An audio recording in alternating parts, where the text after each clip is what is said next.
Chapter 3, Part 47. Jalal was accustomed to go every year for about 6 weeks to a place near Konya called the Hot Waters. There is a lake or marsh inhabited by a large colony of frogs. A religious music festival was arranged one day near the lake, and Jalal delivered a discourse. The frogs were vociferous and made his words inaudible. He therefore addressed himself to them with a loud shout, saying, "What is all this noise about?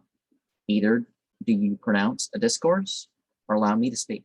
Complete silence immediately ensued. Nor was a frog ever once heard to croak again so long as Jalal remained there.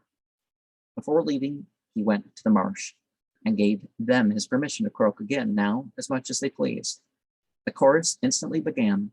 Numbers of people were witnesses of this miraculous power over the frogs, became believers in Jalal, and professed themselves his disciples. But, to remind, as we've seen previously, the ideal Sufi leader is somebody that first you're a disciple of God's prophets, and then you can,